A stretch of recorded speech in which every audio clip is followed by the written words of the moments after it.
Fidèles amis internautes de Davaro TV, merci de prendre le rendez-vous de ce premier numéro de votre émission Cliché comptant pour l'année 2025. Après une courte pause, nous revenons de plus belle et aujourd'hui nous recevons pour vous un grand homme de la musique urbaine de Septentrion en particulier et même du Bénin en général. Il s'appelle Bourou Soumane. Avec lui, nous allons parler de sa discographie après plus de 15 ans de carrière. Nous allons parler de son retour sur scène et également nous allons aborder le concert qu'il prépare prévu pour le 25 janvier prochain. Alors, Bourou Soumane, bonjour. Bonjour. Merci d'avoir accepté votre invitation. Merci. À l'état civil, est-ce que nos internautes peuvent connaître Bourou Soumane? Oui, on m'appelle Bourou Assouma à l'état civil. Donc, en tout cas, c'est ça qui constitue en même temps Bourou Soumane. Hein. Je n'ai pas trop fait de... Comment je peux aller chercher très loin. Et à l'état civil, Bourou Assouma, mais on m'appelle Ousmane à la maison. Donc, ça fait que d'autres m'ont toujours appelé Bourou Soumane. Voilà. Alors, à quand remonte l'interview de Bourou Soumane dans la maison? Ah oui, très longtemps. Hein. Très longtemps. Moi, enfant déjà, depuis le cours primaire, j'égayais déjà mes collègues, mes amis à l'école, et les enseignants, c'est-à-dire mes maîtres de classe. Et j'avais une facilité à bicher les chansons. Et c'est moi qui les répétais à d'autres écoliers. C'est moi qui les réapprenais ces chansons-là. Et je jouais de la guitare à la bouche et tout ça. Donc tout de suite on m'a nommé guitariste. Et je pense que j'étais au CE2 à l'époque. Donc ce virus m'a piqué depuis le cours primaire. Donc ça c'était dans les années, si j'ai bonne mémoire, oui, les années 88-89. Alors Ouais. qu'est-ce qui a motivé votre amour pour la chanson? Il faut dire que j'ai un peu grandi dans un milieu de griot, puisque mon grand-papa maternel étant un griot, ma maman étant une griotte, j'ai plus passé de temps avec mon grand-papa maternel, qui j'accompagnais pendant, bon, je ne sais pas comment, ces prestations griotiques. Voilà.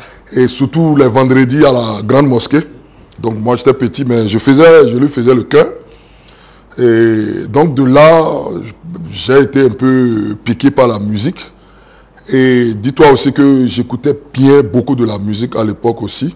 Et j'assimilais cela rapidement. Donc quand j'écoute une musique tout de suite, et je reviens à la maison, la musique me reste à la tête. Et je reprenais cela.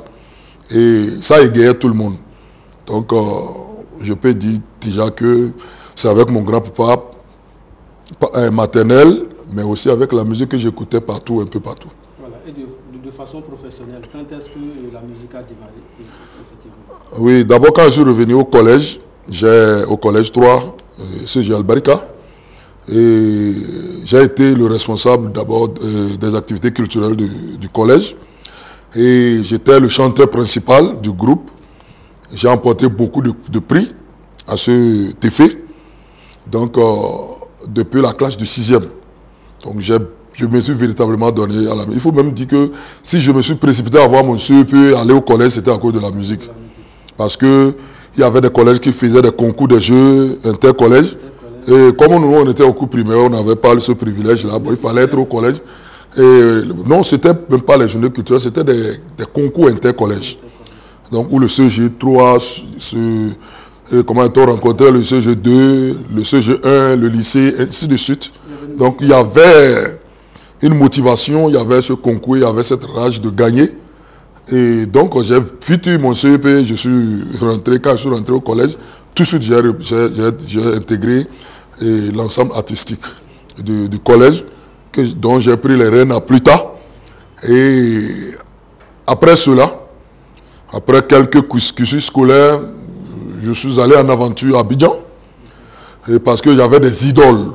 Il y avait des idoles telles que RAS, les Young System.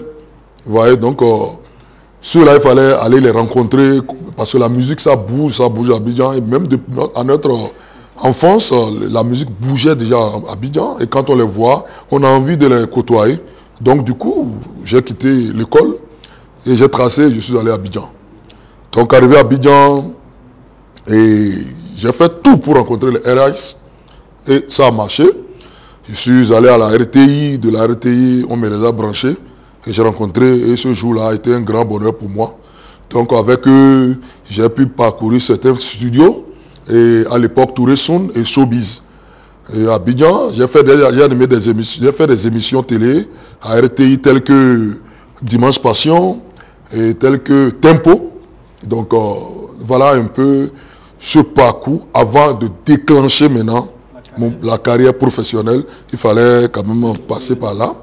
Donc quand je suis rentré d'Abidjan, tout de suite, et lors d'un concours, d'un concert à Cotonou, on m'a découvert, et c'est comme ça. Un producteur m'a amené chez les Oscar Kidjo. Et c'est là que je devais sortir mon premier album. Mais chemin faisant, pendant 3 ans, ça ne venait pas. C'était pas de ma faute, mais c'était lié un peu à la technique. Parce qu'il y avait une transition qui a commencé de l'analogique au numérique. Donc c'était pas facile pour les tenanciers de studio à l'époque, cette transition. Vous voyez, vous finissez un album complet et 2 jours au niveau de mixage, tout disparaît, vous reprenez tout. Donc j'ai vécu cela pendant plusieurs années et j'étais découragé.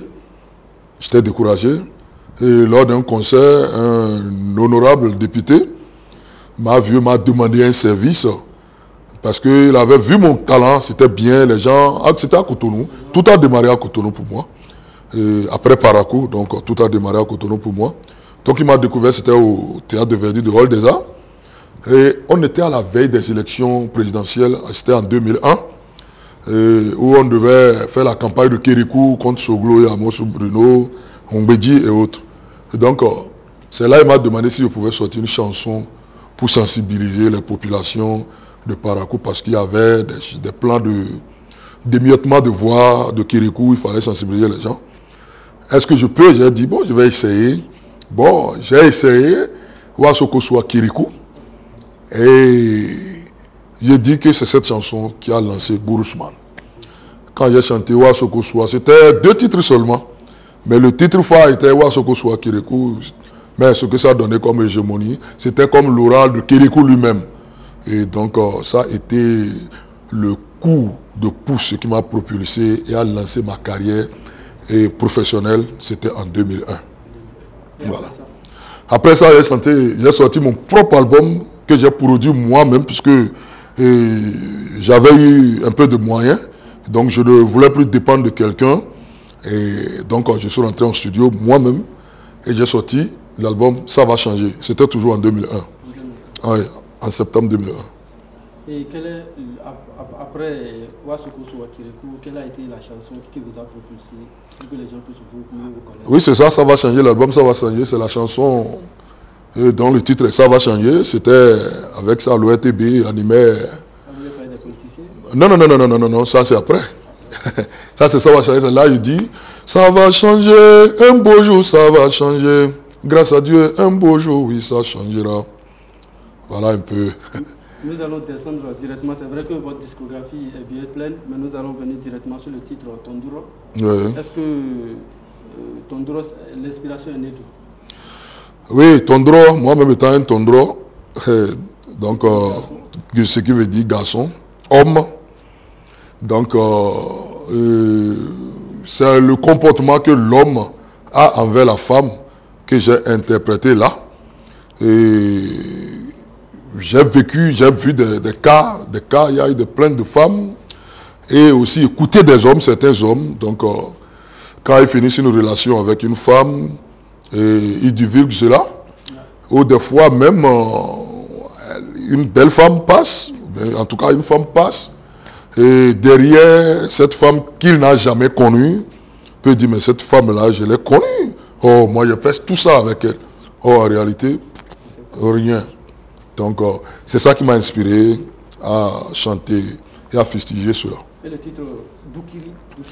Oui, Doukiri. C'est une réalité ou bien c'est une fiction? c'est pas une fiction.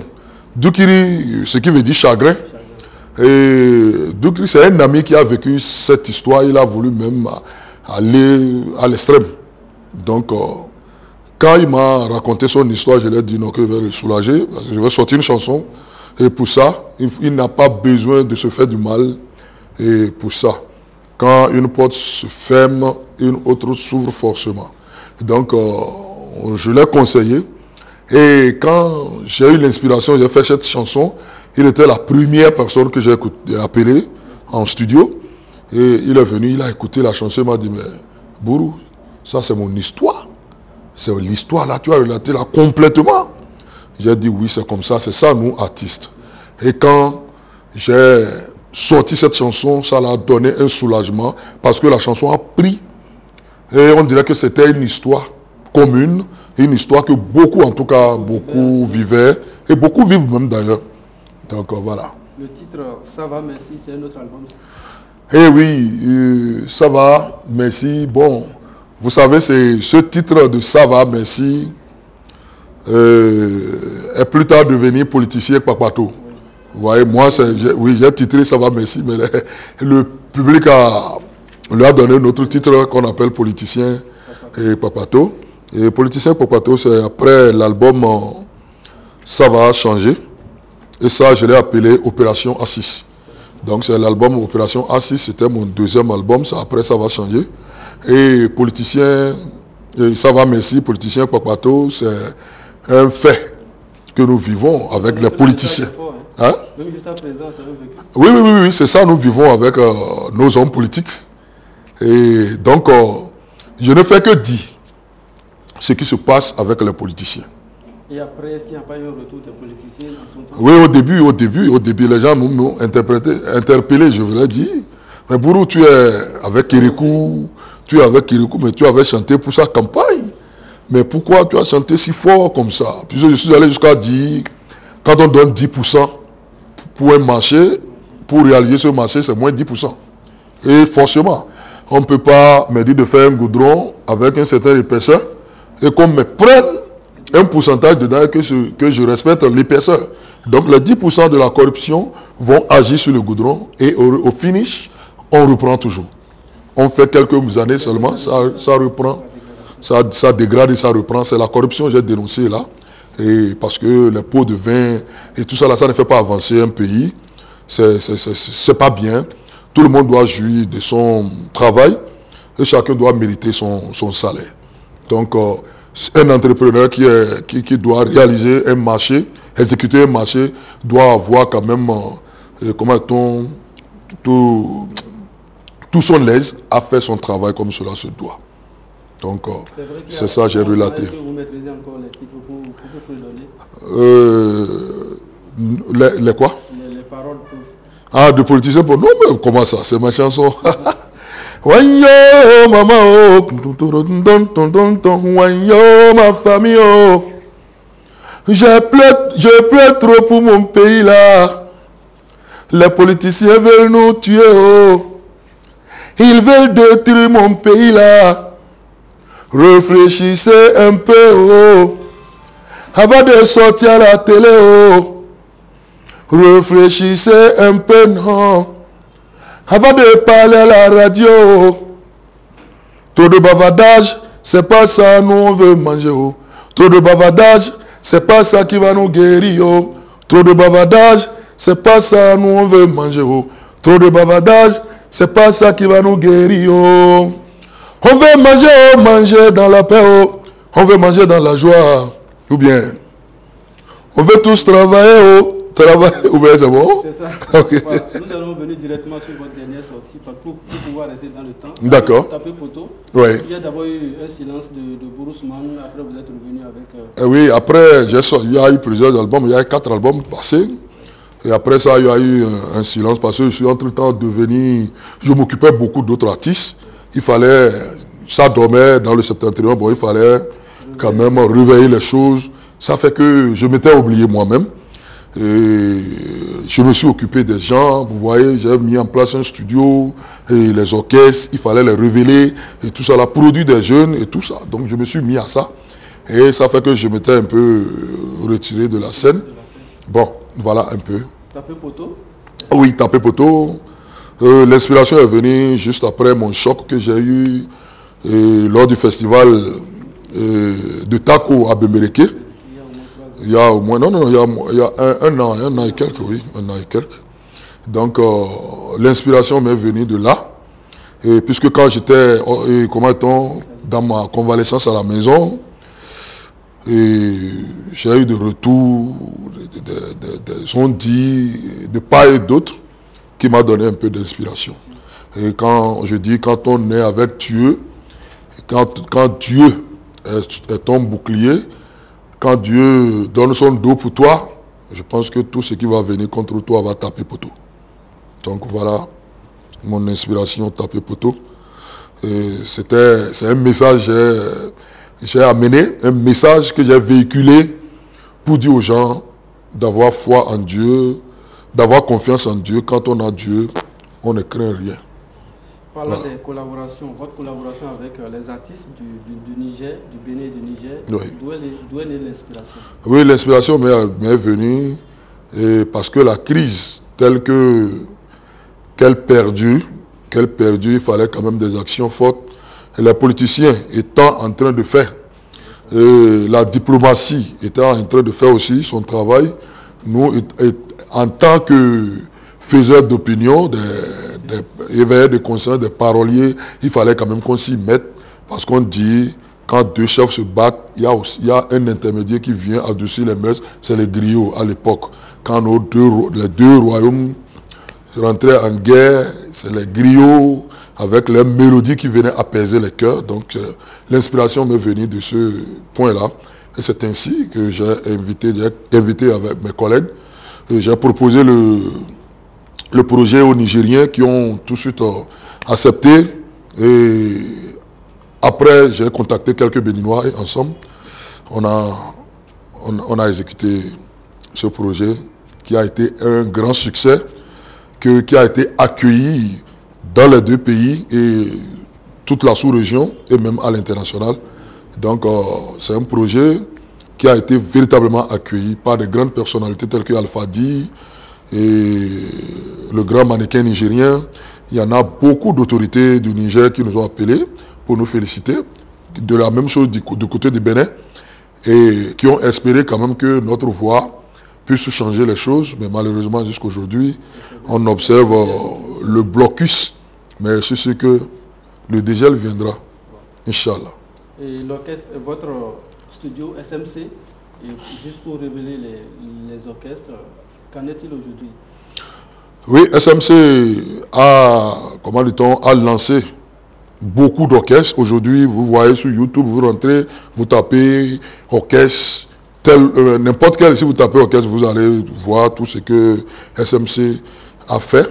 Et nous sommes en train de faire. Mais aujourd'hui, puisqu'on a fait beaucoup, il y a des jeunes qui sont rentrés dans la danse pour prendre un peu la relève. Donc, SMC est actuellement dans des grands projets. C'est-à-dire, c'est des projets avec des institutions internationales, telles que des films, des documentaires, des productions de chansons thématiques et des chansons de sensibilisation telles que l'excision, l'extrémisme violent. Donc nous faisons des productions à haut niveau, des productions de pointe qui est dans les normes internationales. Donc SMC aujourd'hui a grandi plus qu'il était hier. Donc aujourd'hui dans ces genres de production. Donc c'est des grosses productions que nous faisons, des feuilletons radiophoniques et tout cela que nous enregistrons avec plus de 30, 40, 50, voire 200 acteurs. Donc il faut avoir un grand espace et de gros moyens pour ça. Donc c'est à ça que nous sommes focalisés. Mais nous produisons, nous continuons de produire. Quand l'artiste est hyper bon, on le prend et on le pousse. Alors, quelles sont les grandes prestations de Grousman ici au Bénin? Oui, mes grandes prestations, il y en a eu plein. Il y en a eu plein parce que j'ai eu à faire de grandes tournées sur toute la nation. Et grâce à la musique, j'ai découvert tout le Bénin. Mes grandes prestations, c'est un stade de Cotonou, où j'ai accompagné en son temps Brenda Fassi, bon, paix à son âme, qui était avec les Magic System, donc j'ai joué. Et j'ai joué avec de grosses pointures comme Elessa Boa, Danielou, et Toron Stan, Nel Oliver. Et tous ceux-là sont des gens avec qui j'ai fait de grands spectacles. Et mon dernier grand spectacle, bon, pas dernier, hein, je ne veux pas dire que c'est le dernier, mais qui est un peu plus récent, c'était devant un parterre de monde, c'était Cotonou Vibe Music Festival. À Parakou, si vous n'avez jamais organisé un concert? Non, si, j'ai fait le stade. J'ai fait un concert au stade où les gens n'ont même pas permis de chanter. Hein. Quand j'ai fredonné la chanson, la foule qui m'envahissait, les pompiers m'ont enlevé du podium et le spectacle est terminé. Donc c'est même mon plus grand spectacle parce que c'est un spectacle qui a drainé tout le monde. Mais quand, ce qui était prévu pour faire la levée de rideau, on finit de chanter que c'était mon tour, puisque à l'époque les gens, bon, je venais fraîchement, on ne me connaissait pas trop, hein, on me connaissait seulement de nom. Et donc, quand on m'a annoncé, quand j'ai pris la première parole de la chanson, ça descendait des gradins vers le podium, je ne pouvais pas supporter. Les pompiers ont compris et m'ont enlevé. Et le concert est terminé. C'était au stade, il y avait du monde, il y avait tellement de monde. Quelles sont les relations que vous entretenez avec les artistes de l'ancienne génération ici à Parakou? Mick Le Charmeur, Siva Franco Junior, Raymond Yari. Oui. Oh, bon, on est ensemble parce que c'est des gens avec qui on a presque commenté ensemble, surtout Mick Le Charmeur. Mick Le Charmeur qui m'accompagnait pendant mes concerts et mes répétitions, d'où la musique aussi l'a piqué.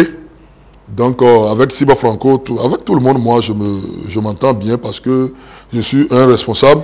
Et un responsable, d'abord quelqu'un qui est sorti, qui allait, à cause de la musique, aller sous d'autres cieux pour connaître, pour voir comment les choses se passent. Donc quand tu reviens avec un tel bagage, il faut être un tas d'ordures où tout le monde peut poser ce qu'il veut. Donc du coup, je n'ai pas de problème avec quelqu'un. On a de bonnes collaborations. Et la nouvelle génération? Oui, c'est nos petits frères. C'est nos petits frères. Vous allez voir que c'est des gens que je positionne sur des scènes. Donc, je fais leur promotion comme cela se doit. Donc, le courant passe très bien. Le showbiz actuellement dans le septentrion? Ça bouge comparativement au temps antérieur. Le showbiz, bon, ça bouge, ça va à Parakou, ça va. Mais il reste encore à faire et on est en train. Le positionnement des artistes au niveau des spectacles que l'État organise, on a oublié de dire que vous êtes le président des artistes du septentrion. Oui, je suis le président de la fédération des artistes musiciens du septentrion, mais ça n'a rien à voir avec le positionnement des artistes sur des événements de l'État.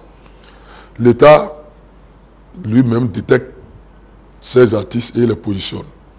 Vous voyez, avec YouTube, on sait déjà qui est artiste. Vous comprenez?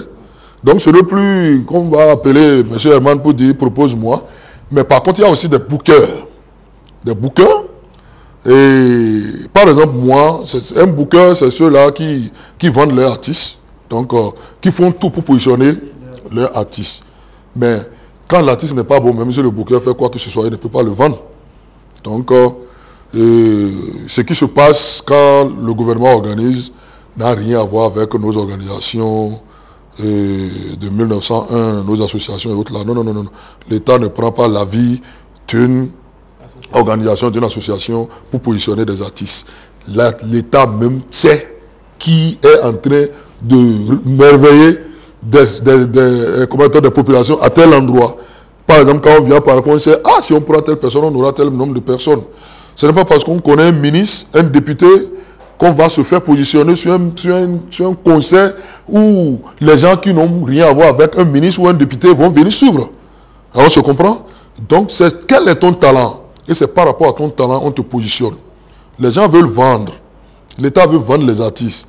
Donc, il ne faut pas te dire que je suis un politicien, je travaille avec des politiciens, ils vont me positionner. Et que quand on va te positionner, et que tu fasses mal le concert, demain les gens ne viendront pas. Donc, les artistes que vous voyez, l'État les détecte lui-même.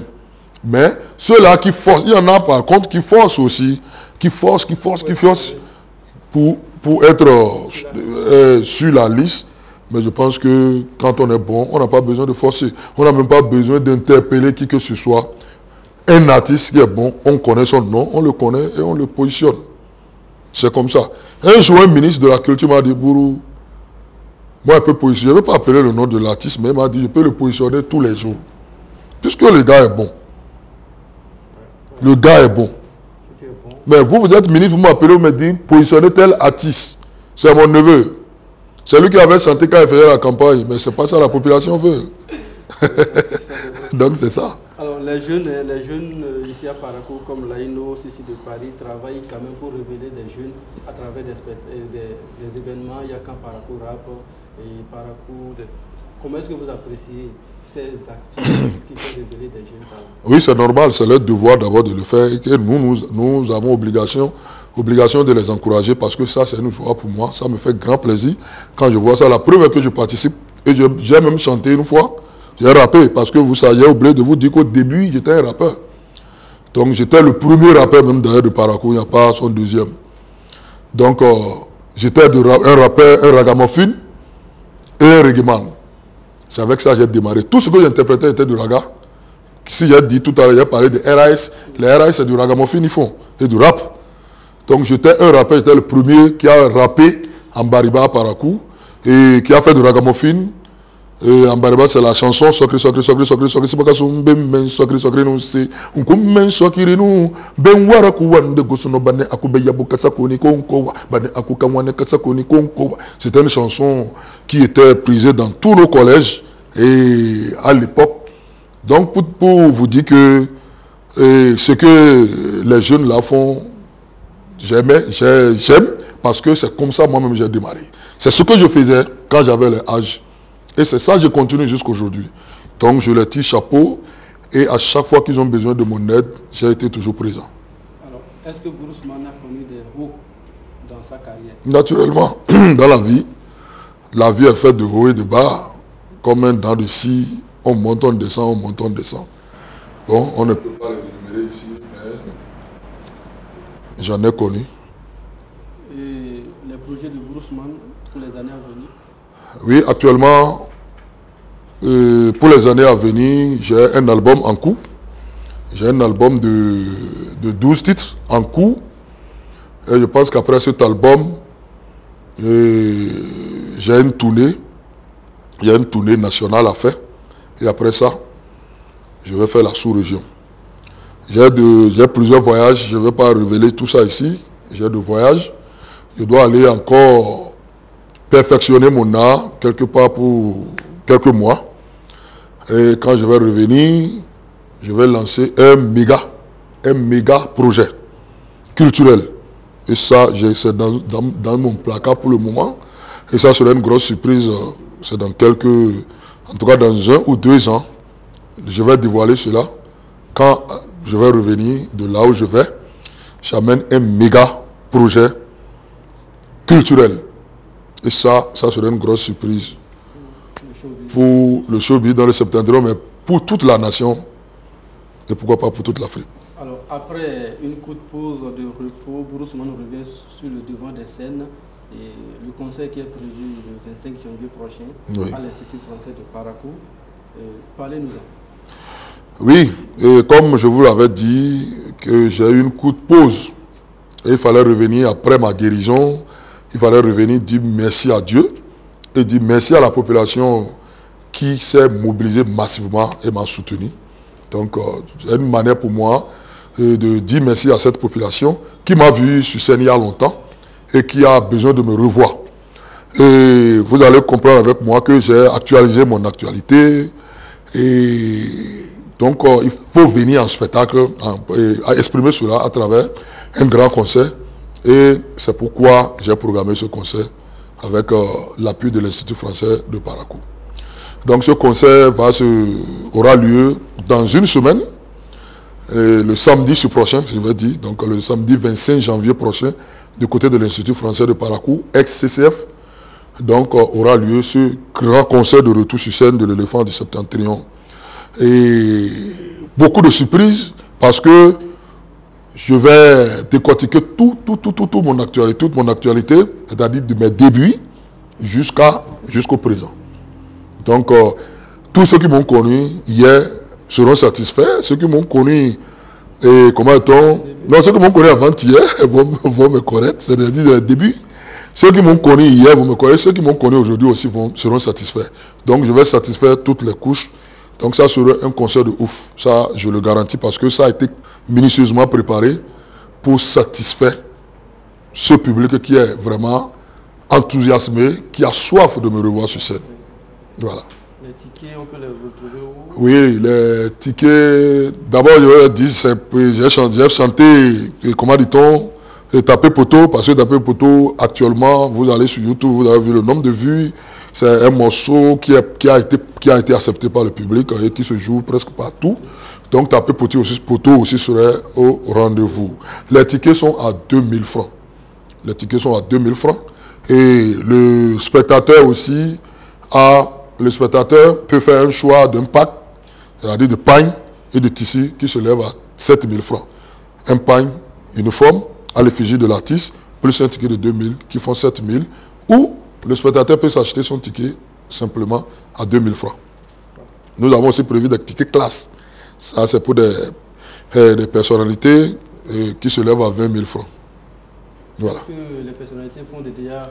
Non, tout est déjà acheté. Tout est déjà acheté. Tout.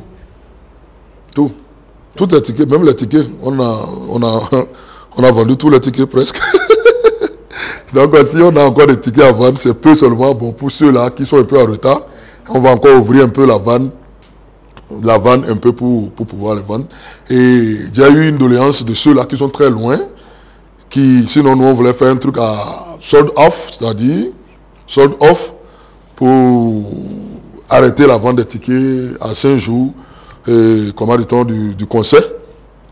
Mais on a quand même des demandes de certains qui nous ont dit de les réserver des tickets parce qu'ils sont loin et vont venir le jour du spectacle. Donc pour eux, en tout cas, ils seront satisfaits. Sinon, tout est OK. Un message à la population. Je demande à la population de Parakou, d'abord je remercie la population de Parakou qui nous a toujours soutenus. La population du Septentrion, toute la population du Bénin qui nous a soutenus, vous nous avez vu grandir. Et avec vous, on est en train de faire un chemin. Nous vous remercions pour le soutien quotidien que vous faites à notre égard.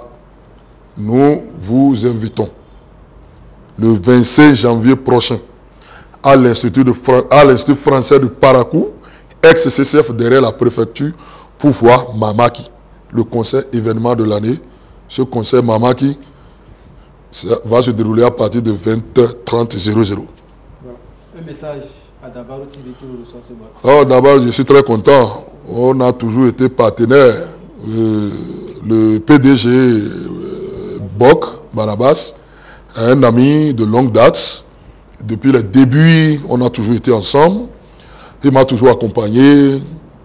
Et je l'ai vu et ça évolue. Et je prie encore que ça évolue plus que ça. Et parce que quand on a Dieu devant, tout marche bien. Donc, ayez la foi. Vous êtes bons. Je vous remercie, que ce soit les cadreurs, tous ces beaux cadreurs qui sont là. Et vous les journalistes, tous je vous suis, je suis tout ce qui se passe. Émission Cliché, Naneya, Allo Dangui, tout ça là, je suis. Donc, je vous souhaite plein succès sur succès. Bonne santé et longévité aussi. Alors, pour finir, vous allez vous donner quelque chose et ce sera votre mot de la fin.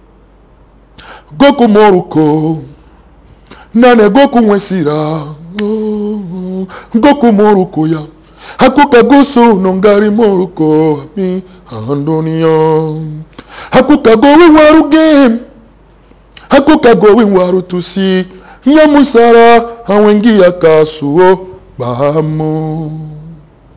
C'est sur ces propos de titre Tapé Poteau que nous allons mettre un thème à cette émission cliché, ce premier numéro de l'année 2025. Nous remercions Bruce Mann d'avoir accepté notre invitation.